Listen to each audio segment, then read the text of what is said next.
maybe 35. I suppose I can begin. Thank you guys for coming. You're here for Genius Hour in the elementary classroom. Just giving you a heads up, if you're here to find out about the theory of Genius Hour, you're in the wrong place. I am going to be talking about my process of how I got into place. I'm not going to say I haven't locked into place yet. I'd say I'm still working through it. And actually implement it in the elementary classroom, because it's not done the same, in my opinion, in middle school, high school, as it is in elementary. And I've learned that through a lot of trial and error. So, when you have questions, interrupt. I don't have a doc to type on. It never works. People never put questions on there. So ask questions as we go through. It makes it more like a conversation, and less like I'm the absolute expert in the room. I can guarantee you there's going to be people in here who know more than I do, especially about certain topic areas. This is just something that I try. So why do I do it? So Megan, what do you love about Genius Hour? That we get to study anything we want, and we get to code on the computers and do some cool stuff. Thank you, Megan. So Olivia, what do you love about Genius Hour? That we get to do research. What else do you love? That we get to go on the computer. All right. Is there anything else you really love about it? What makes it different from regular class? Like, you learn more fun stuff. Like what? Like, being allowed to go on the websites. And what are you researching right now? Nice. So, Micah, what do you love about Genius Hour? I like to explore stuff on the computer. And what are you doing right now? I'm a robot. Cool. Artishman, what do you love about Genius Hour? About Genius Hour, that we get to research on whatever we like. Just to give you a bit about me, I've been teaching for 9 years, all of which international. I'm originally from St. John's, Newfoundland, Canada. So if you know anything about Newfoundland, you'll know that's why I talk fast. And I've lived in the Middle East for 5 years, Tokyo for 1, and now I've been at Hong Kong International School for 4. And for a year here, I hope you actually get to try out Genius Hour at some point. That's pretty much one of the goals for this. So, we're going to talk about very briefly about the origins of it. Most people kind of have a good idea about it.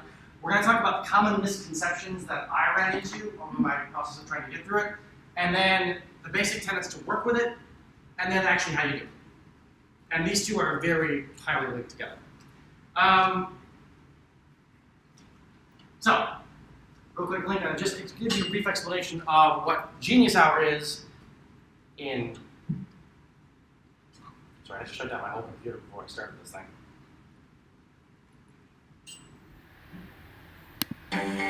There's a movement happening right now in classrooms all over the country that encourages students to explore their own passions and creativity. Students at all grade levels will be engaged like never before. I present to you Genius Hour. This is where student passions come to life. Genius Hour has many roots, but is based on a business practice that Google uses with their development team. They allow their developers to spend 20% of their time at work on projects that interest them, provided that it has the potential to advance the company. The idea is simple. Allow employees to focus on their own passion projects and productivity will go up. There are many commercial projects that have been developed by these 20% projects, including Gmail, Google Talk, and Google News. Fortunately for students, educators have grasped onto the idea and coined the term Genius Hour. This is where teachers allow students to work on whatever project they want during their own learning time. We've all had students in our class that aren't motivated by the traditional school environment. The beauty of Genius Hour is that it provides a path to intrinsic motivation. When students have a say in their learning, they become much more engaged, their confidence is boosted, and the entire learning process becomes, you guessed it, fun. I have 3 rules for Genius Hour projects. The first rule is there must be a driving question. The student needs to be able to communicate what they want to learn about. If we can go out and find the answer on Google with a quick search, then the question is going to need some tweaking. Secondly, the project must involve research. If a student wants to build a model rocket that goes 200 feet in the air, then they need to provide the resources they use for that project. The last part is that the project must be shared. Ideally, the project needs to be shared not only with a class, but shared with the entire world. Some example projects that I had in my 6th grade classroom that turned into really great projects were 2 students that learned to code at codeacademy.com. One girl developed her drawing skills by creating a sketchbook all about wolves, and yet another student brought awareness to the dangers of smoking by creating a website. Genius Hour is one of the most impactful things that I've done in my classroom, and the students love it. It also makes for a great after-school program or activity period project. If you'd like to learn more about Genius Hour, please visit the website geniushour.com. I have posted many articles about topics that you'll likely have questions about, including where do I find the time for it? How do I propose the idea to my administration? As well as a few video interviews with other Genius Hour teachers. Unleash your students' creativity. Give them Genius Hour.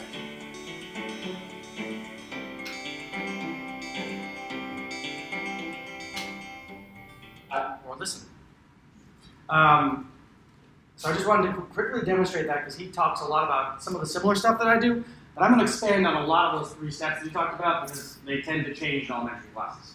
Especially like around 3rd grade, there's a lot of stuff that's got to be done a bit different from middle school, high school. So, for us, for them, it's about the passions, success, the creativity, the resilience, which is the big one we didn't talk about, which is the idea that kids are probably not, they're going to have to learn to be okay with getting frustrated with these things.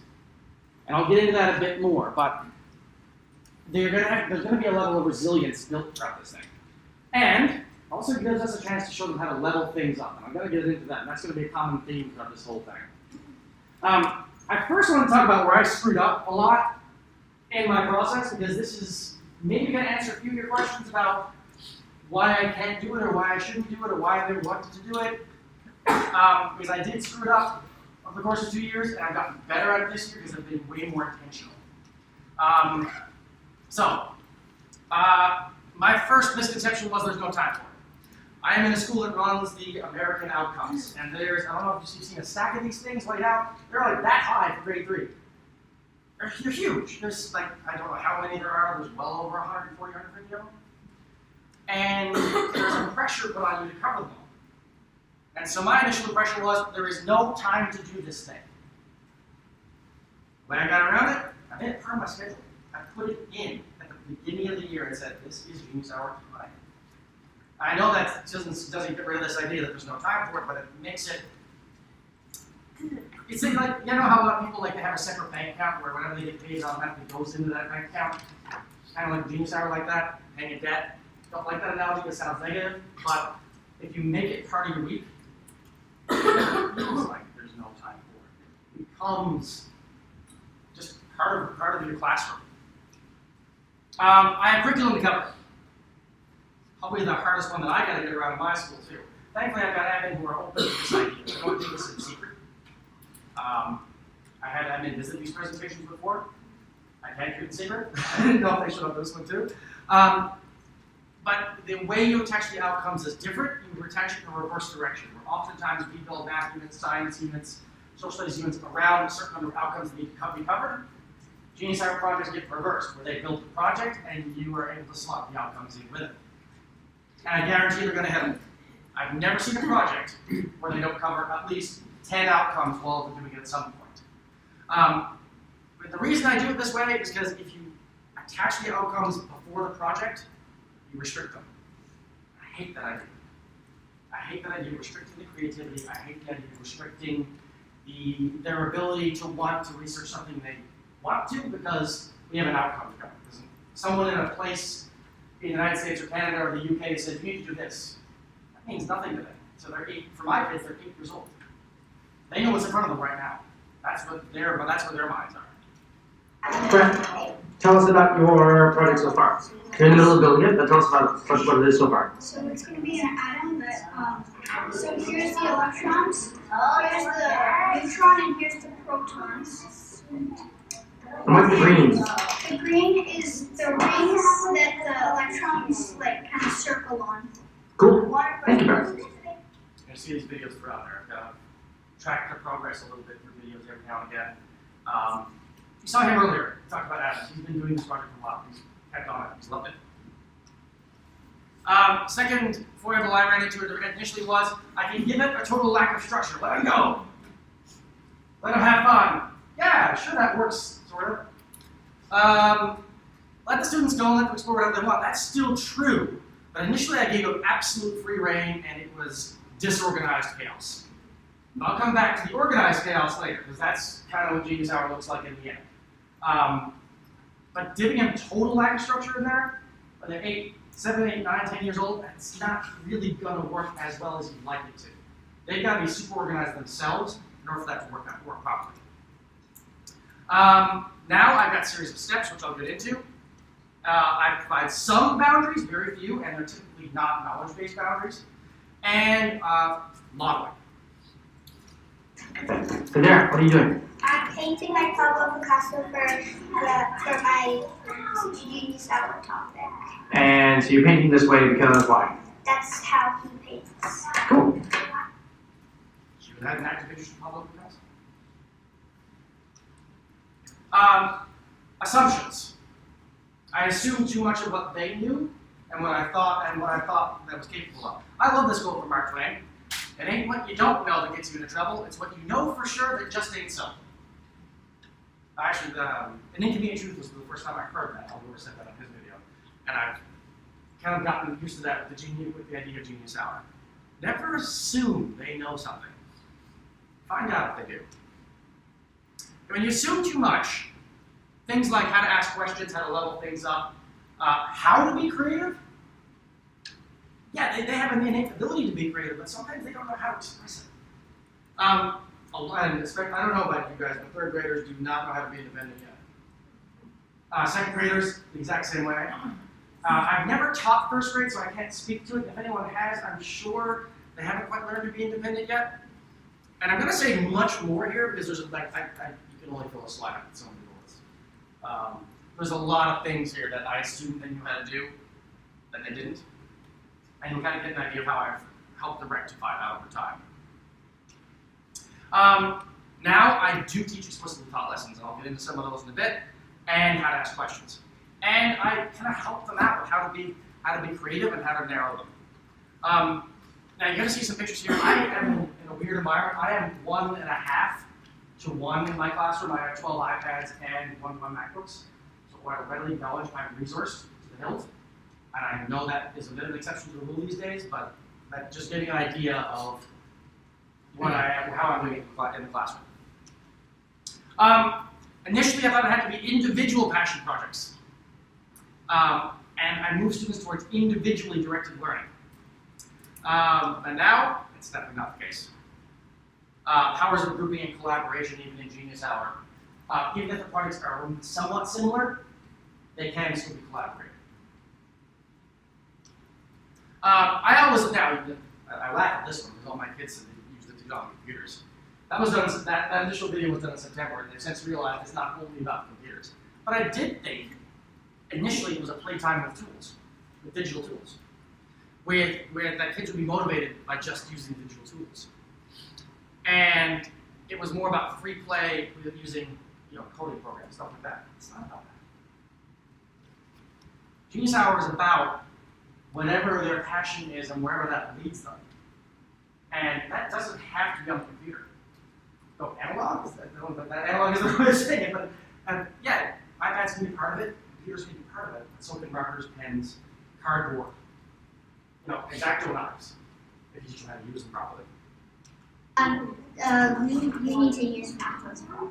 Why? What sorts of math do you need to work out? Because you need to make sure how much cm or how long it has to be. So because if it's not correct, then it wouldn't work to put the candy inside. Cool. So that's them using a bit of cardboard, cutting, and computers, because they were using a model from that they saw on YouTube. They're making a candy vending machine. By the way, in case you're wondering what else is doing, you'll see that later. Very cute. So tech can be part of it. There's some digital tools can help. The research is where the tech sits in the heaviest, and then the creative part can be. Tell us about what you've done. So we use the lights, and it's saying Alright, so we're gonna share messages now. So the more So they coded a light using a SandLab tool. If you've never heard of SandLabs, I can talk to you about it afterwards. It's really cool. It's like Bluetooth coding. It's really cool. I also had a lack of behavioral expectations within reason, of course. They could just move about and do whatever they wanted, and contact specialists, however they wanted, this sort of thing. And it almost ends up looking like me time for the teacher. Put your feet up and relax and let them go do their thing. And I know I have seen teachers almost treat it like that, where if I need to catch up on a bit of work, hey, it's genius hour! Do your thing. No, there's a lot of people thought that. I kind of had that impression at first too. It's very much not that. If there is guidelines, there is expectations of behavior and resource use, especially. Printers, especially, by the way. If you've ever gotten kids to print stuff, it's not once. They don't see it happen once, they're going to print it 17,000 times again. So they're going to, paper is a big one. Did I miss any misconceptions or things you've been thinking about with Genius Hour so far? Yeah? About research. What's your strategy of setting perimeters and what they I'm not running anything sketchy. You'll see this in the mini lessons, and I talked about this a bit, but we kind of treat that like, we let them kind of know, don't do anything your parents wouldn't want to see. Because I do have them show it, and I do have them put it on their portfolios. I use the new Google sites to do it. And that helps them in terms of, it's naturally going, okay, I should do this because, but at the same time, gross stuff, which third graders are into, like vomit, puke, boogers, stuff like that. Yeah, last year one of my kids researched the science behind mucus. He's an 8-year-old, 9-year-old boy. He loves that sort of stuff. So yeah, you want to go for that. If it's inappropriate, they may not know it's inappropriate, and that's why you kind of keep an eye on who's doing what, and kind of gear them towards something that's a bit less inappropriate. But besides that, there isn't really much they can't. Like one of my boys is researching a Saturn V rocket right now. He's got an obsession over rockets, in and out of class. So, cool. Any other, yeah? This might be a silly question, but how often do you have? Typically once in a 6-day cycle for a full hour. Sometimes I'll do it twice, depending on how things are going. Like I know occasionally we run into this transition period where like a science unit may end, you're waiting for another specialist unit to begin, and you've got some spare time, I'll put it in there. Because Genius Hour projects are ongoing. And so there's no real stop and end to Genius Hour, it just continues on. And kids will stop and end projects as they need to. And I'll get into that in a bit too. So from that perspective, I try to get an hour every cycle, if I can, hopefully more. Because they honestly, they beg for it during work meetings. If they don't see it on the schedule, they'll ask if they can have it that day. Almost every day they do that, actually. It's kind of like an are we there yet situation in my classroom right now. And I've been giving it to them a bit more lately as a reward. I hate using it like that, I'll admit. I don't like using it as a reward, but past few weeks they've been especially good. So I gave them extra Genius Hour time. Did I miss any other misconceptions? Yeah? Does it have a quarterback? Yes. One of the guidelines you'll see in a bit is product and presentation are part of it. And you'll see what happens, I'll mention what happens if they abandon it too, and what that product can look like. Because sometimes their 8-year-old, their lack of interest, their interest levels change daily. So I figured out a way, sort of a way around that. Yeah. But yeah, I do like to see a product and presentation. Yeah. My biggest fear of doing this is I don't have a lot of technology in my room. So it seems like for you, that's such an asset for your students. So what do you know about people who do this without so many computers in their room? You've got to be creative with the technology you have, and also if you have access to it in a different room or a different space, almost booking out that space if you can during your Genius Hour time, because I know one way other teachers have gotten around it, and giving your class a bit of a priority with the technology that is in the school. If you could rent it out, that way if they need it, they can get it. and almost making that like a recurring permanent booking if you can do it that way. You've got to plan for it, like especially if you're doing specialists in, which I do. You've got to make sure you're planned ahead on that a little bit. Kids were building the robot brought in by tech coordinator, but they had to email him beforehand. Or I emailed him, like I'll rally is they bring an email, they copy me, and then I was back and forth with him. So you help them out that way. Whatever resources you have, try and book it ahead of time for that time. And if it's research, books. I mean, hey, we always assume we're going to Google and Kindle and KidRex for research. Books, they're still useful. So yeah, I'll admit that I'm speaking from a point of view where I'm resource heavy, and I know that's not the case. But there is ways around it, and if you tweet me, I can connect you with people who can help you out there.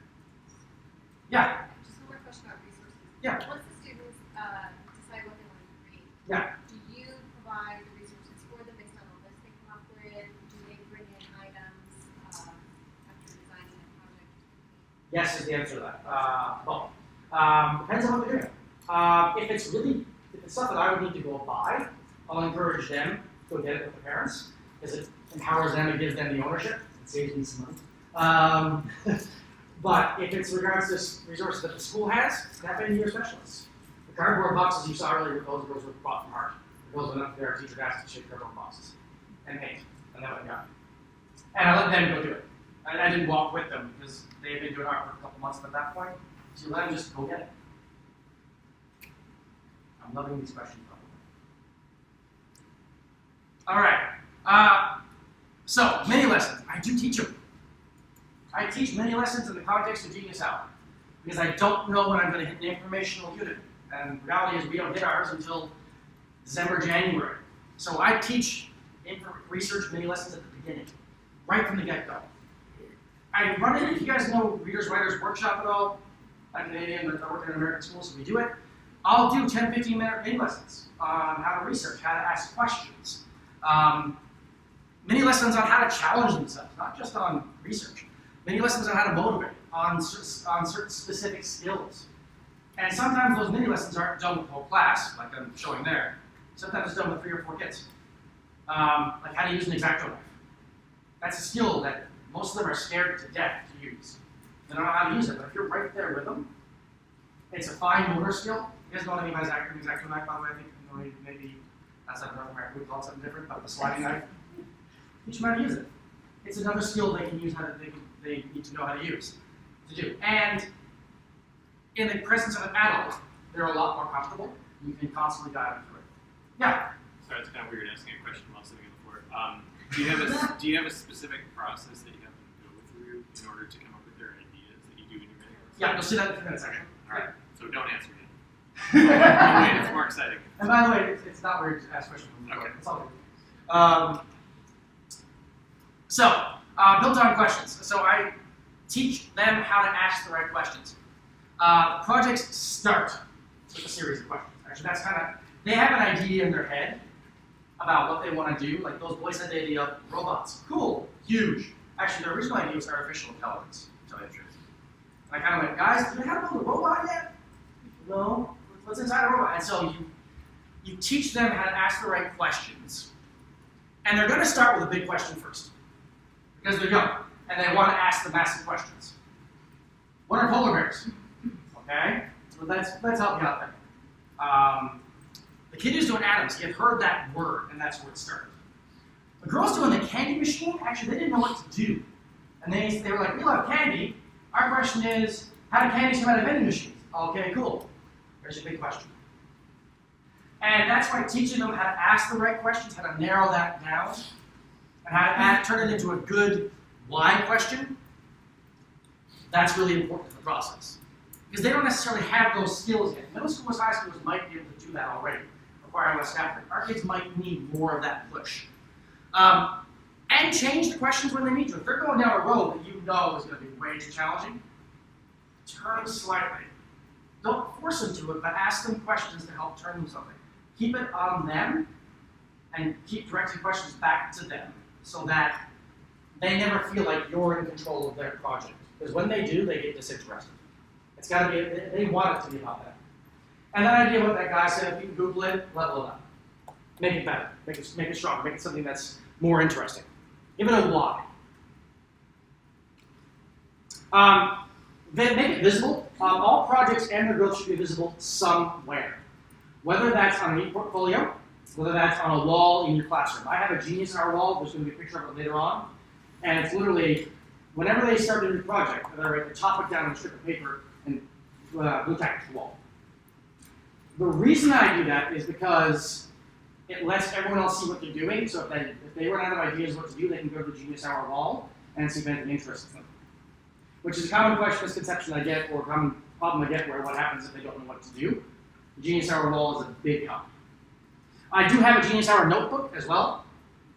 They write the questions in there, they write all the research in there.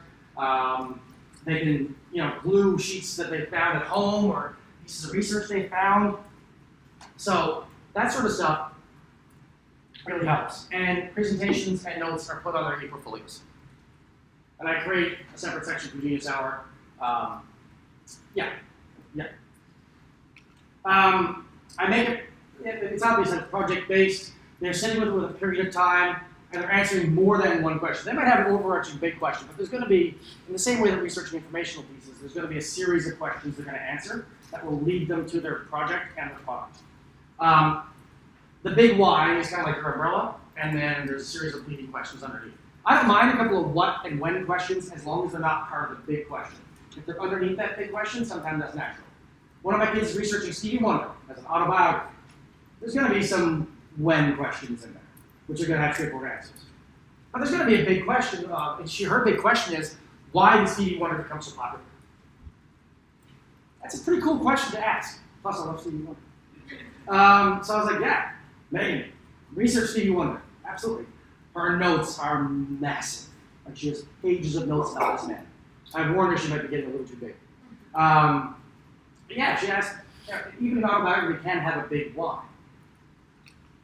And present, someone asked that earlier about presented. I do want to present it in some way, shape, or form. That's two of my boys up there presenting a scratch game that they coded in the background. Students should know that they have to present the project and the presentations. How that happens can vary, and I try and push them to go beyond. You hate to say it, but Keynote is getting the same connotations as PowerPoint now, but it is. Just rather than just do a Keynote, what can you actually do? And then level it up. How can you take action on the project? Can I put presentations just quickly? Oh, yeah. I mean, did they ever just present they made the scratch game where they just email it out to the class and then you get to play it for 5 minutes and that's kind of it? Or did they need to go through that actual this is how we did it and the reflection piece as well as the edge product? Or I like to put the reflection piece in there because we need to teach them. My 8-year-olds don't quite know how to be introspective yet, not totally. So you need to teach them the skills of introspection and what it looks like. So we do ask them to think through the process and what they went through. It's not just sending out the game and going, hey, look, everybody, have a game, it's fun, hey. Because a lot of them are curious how they did it because it was created by them. So what did they do to get there?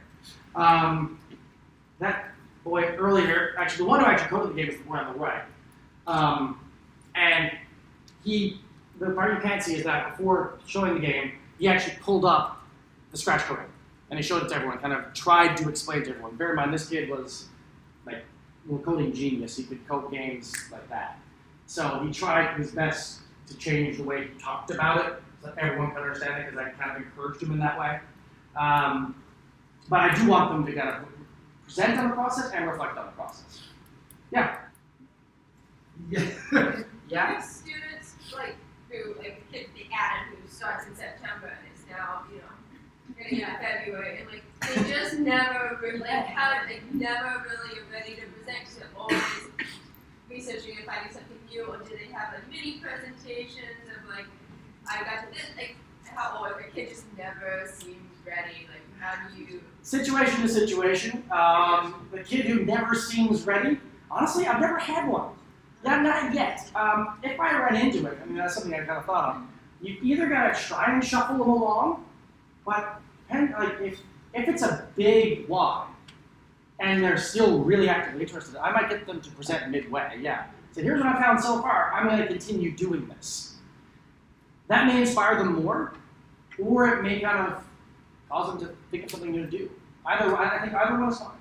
So they should be presenting a few times a year. Yeah, I'd like to see them present 3 to 4 times per year, if not more. Some kids have a short topic, like doing polar bears. He'll do that. He'll finish that next week, and he'll do more than that for 4 or 5 weeks, and that's it. And that's cool. But then he's going to move on to looking into the eye. He's told me that already. He wants to get the polar bear done because he's seen what the eye looks like on the inside, and he's grossed out / fascinated by this. So that's it. He's told me, I want to look at what the eye is like. Cool, dude. Finish up the polar bears, and then we go for it. A lot of them will know what they want to do next, and that'll often motivate them to get their current project done quicker because they're super motivated if they've changed. And I'll talk about abandoning projects in a couple seconds too, actually. Leveled up, I want it often to be more than just a presentation. The model of the atom, building a candy machine. One of my girls is building Stonehenge. She's taking the measurements of Stonehenge and shrinking them down into a model. Some of them are action, like those girls talk about recycling. Some of them are blatantly service learning oriented, like recycling, smoking, topics like that, and that can involve real community action. And that'll often have to be guided by you a bit. Some of them are more just presenting to the other kids, like the game. You send it out to the kids, they play, they present on it, that sort of thing. It just depends on what the topic is as to where it can go towards service learning. I love service learning, so if I can help move them to a do that's service learning oriented, then I will, and I'll try hard on that because I love that idea. But again, that's not all the time. I also say, here's the part about abandoning projects. This does happen, especially with younger kids. If the project gets too big, too out of control, or they just completely lost interest in it. The polar bear kid is an example of that. He's kind of lost interest in it because his mind started to move down to the eye. So I've told them to finish the presentation, go for it, and then move on. I don't mind abandoning a project when it's midway if they've lost interest, because then I don't want to force them to do something that they're not into. Because then they won't really do it. They'll waste their time with Genius Hour when they could be doing something that would improve their learning. So I'll get them to quickly do a presentation on it and move them on. And the same way that we abandon books. We choose just right books. If they don't like it, they abandon the book. Same thing with these projects. And I find that tends to work for them.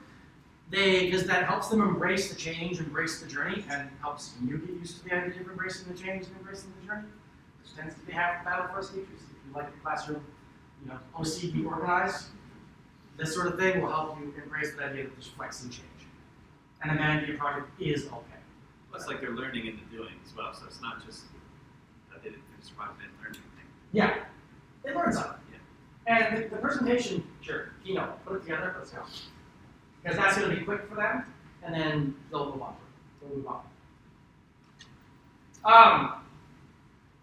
What do you guys believe about it? I mean, is anyone still questioning whether it's possible to do it? And that's cool. Why I often wonder, and I had me say the same thing too. When you're questioning why to do it, I can understand it. But I can tell you from personal experience, the benefit far exceeds that reluctance. Now again, I love change. I'm one of those people who really doesn't mind it, and I have coworkers who just really hate it, and they're reluctant to do it. But I've seen too many great things come from it. I don't know how I'm doing on time, by the way. How am I doing? Okay. So the actual implementation.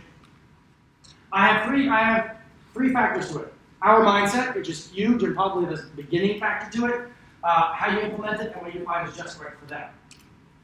So our mindset. We gotta be okay with chaos.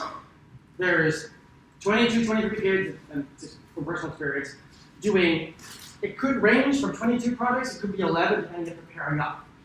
But you need to schedule it officially, and you tie it into the curriculum after the fact. And you explore with the kids. Be ready to change your head about what's going on when you go to the next day. They're going to be a different place, doing different things, maybe doing a totally different skill.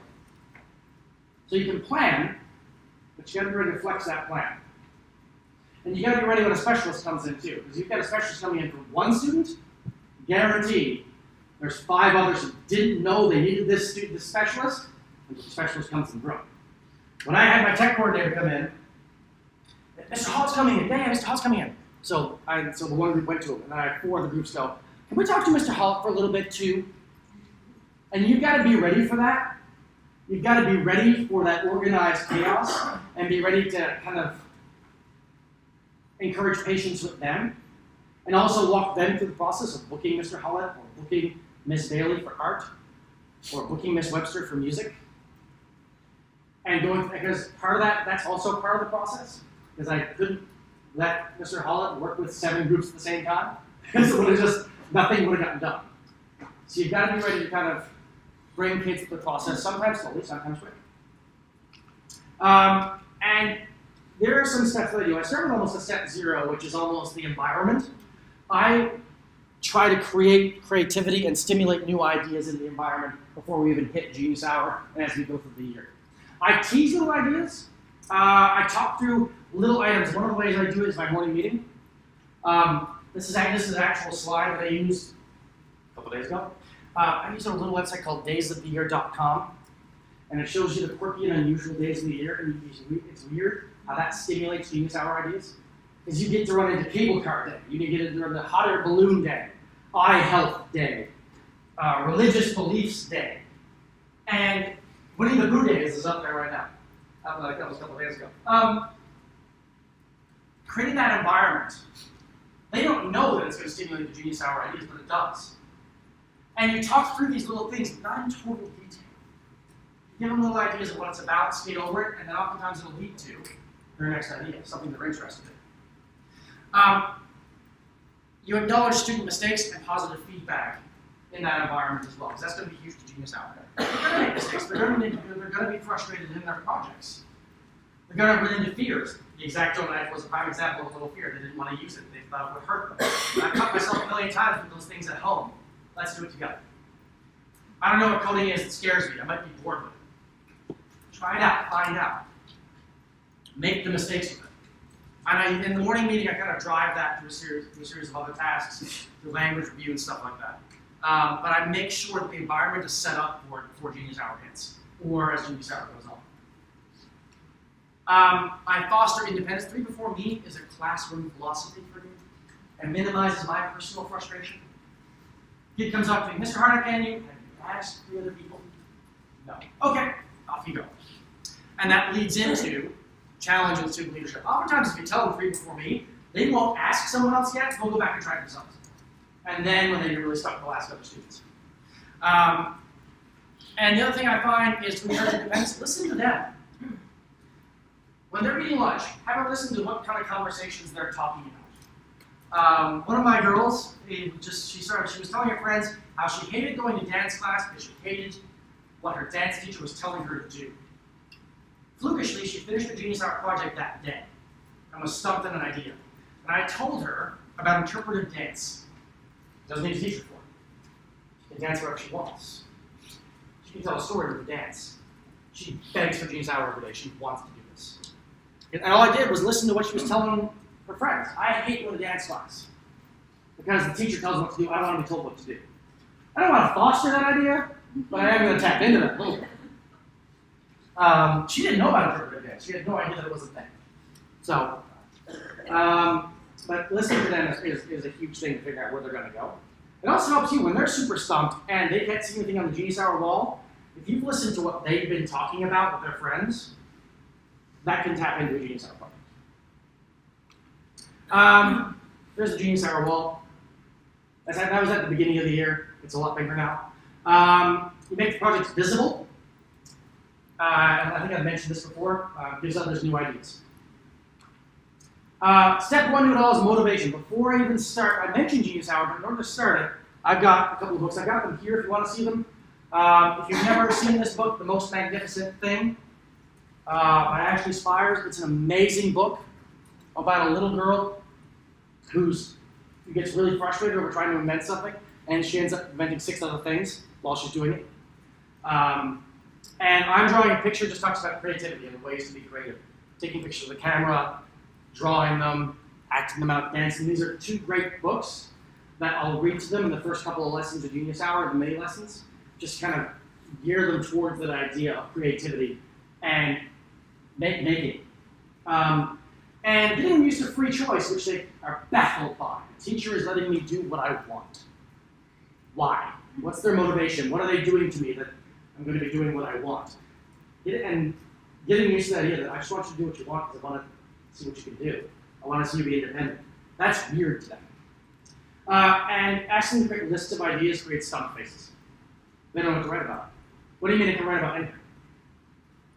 And then they're reluctant because they think they have ideas in their head, but they're not adult ideas. They're kid ideas.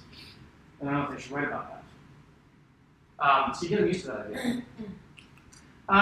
Then I maintain that usually. You're going to be online a lot with this, or for a chunk of it. You've got to do digital citizenship. I'm a big fan of Google's Interland lately. If you've never done it, it's awesome. It's gamification of digital citizenship. It's amazing. But I have to make sure digital citizenship is running throughout the whole program because it is important. The more they're online, the more you need to have it kind of built into your process.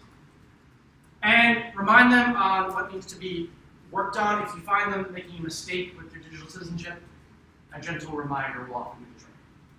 A few of them will try to just email each other casually when you're not looking. You forget the fact you can check your Gmail pretty quick. The good school ones anyway, especially, so gentle reminders are okay with digital citizenship. And then the mini lessons. I've got one example there of modeling, I've used the example of questioning. Modeling easy versus challenging questions, why are you different questions? My first 6 years of teaching, I was PYP. So that is not innate in kind of PYP, just getting that, so I brought those lessons in. Show them how to write a question that can be answered without Google, or that requires more than just a quick Google search. And create a chart that you put on your wall and make it a permanent fixture on your wall about what are yes questions and what are no questions. What are questions that are great and that can be worked with, and what are questions that you might have them as part of your project, but they're not a big question. And and remind them of this too. It's on your wall for long, they'll forget it's there. The longer it's there, the more they forget. And you take the big questions and you ask open questions about it. Like I think I mentioned this, narrowing it to a discoverable point with an overarching one.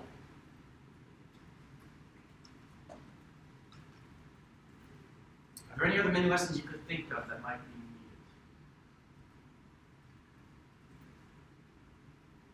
needed? Yeah? Reflection is needed. Yeah, for sure. Yeah. Maybe knowing if the information you're finding is actually true. Treating it like an informational unit. Like many lessons you would actually teach in a straight up literacy informational unit is important. Yeah.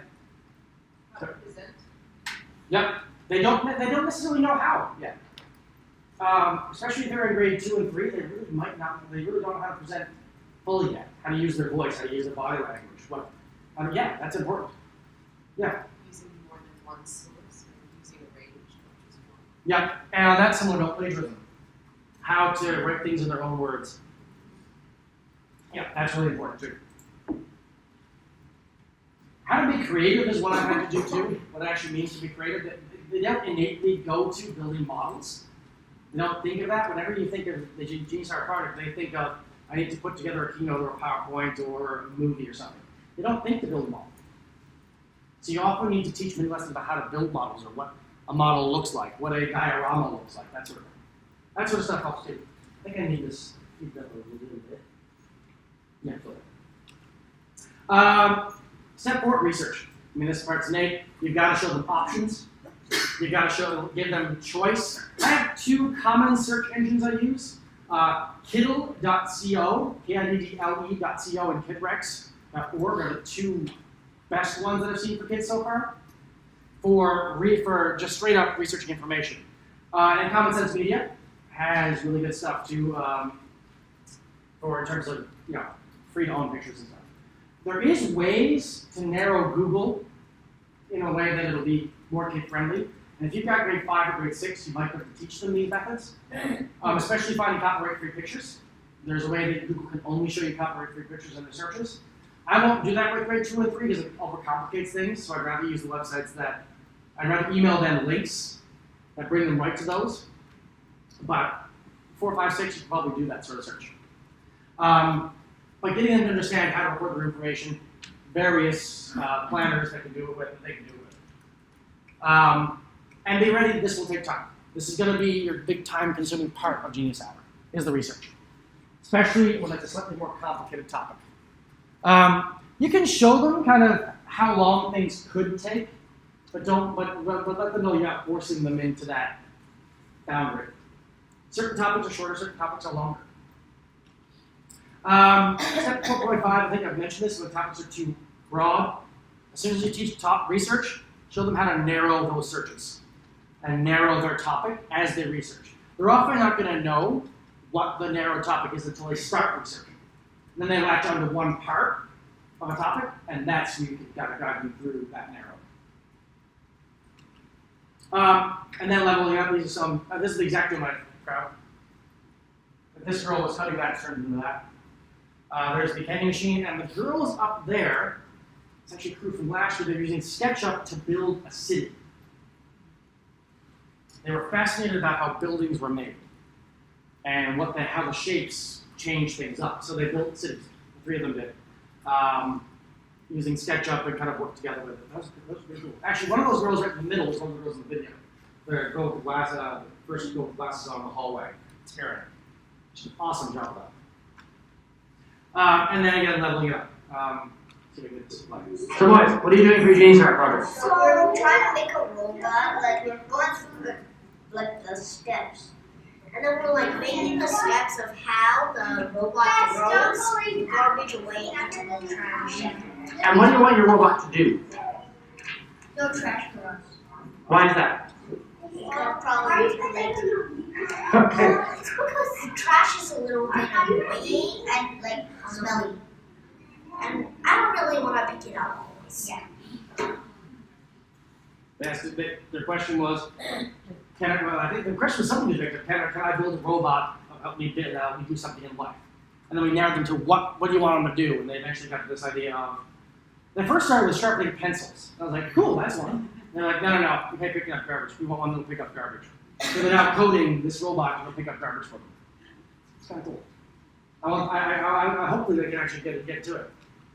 And then presentation. I always kind of get the product, obviously the product is done for the presentation, because the product is often worked inside the presentation, whether that's a visual demo or a video of what's going on. If they're taking action, I often try to get them to video what they're doing or the process that they're doing it with, if they're putting posters around, if they're picking up garbage on the beach, something like that, I'll try and get them to do it. And I do give time in every lesson, you can see a few of those down there. This girl here, that was last year, wrote a joke book. She wanted to make people laugh. She realized that there were people in the school who were sad sometimes. So she wanted to carry a joke book around and tell them jokes if they saw them sad. I know, it warms her heart. And she made her joke book and she presented the joke book to the class and she told the class jokes from her joke book. So it's pretty cool. But I do, like I said before, I do give them time in every lesson. The boy on the left there, on the right, wanted to build his own Lego brick. So we had to go measure things out and figure out how big around each peg was, and he built a Lego brick in SketchUp. And he actually, I think in the end, he actually did get to print it on the 3D printer when it was all set up. It wasn't perfect. It's not supposed to be. And not letting them know that too. That shit doesn't necessarily have to be perfect. I'm getting this right on time. So what's next? If you've not done this, try it out. Carve out time in your cycle, carve out time in your week, and stir up passion to do it. Motivate. They love the idea. As soon as you tell them you're going to be able to do what you want, they're instantly motivated to do this. They might not know what they're going to do yet, but they're motivated to do it. So if you haven't tried it, try it out on Monday. Just take an hour. Try it out. Start out with the simple idea of what a good question is not done. Or revisit that if you need to. Don't fear it. It is scary when you first do it. I was scared to death to try to touch you. But now that I've been doing it, it's great. I will always have Genius Hour in my classroom because they love it too much. It really does help. And if you're still wondering how you can make it better, to me the first step is I start adding in mini lessons. and that'll help structure things in a way that'll seem more manageable to them and to you. And I think, oh, this is the biggest reason.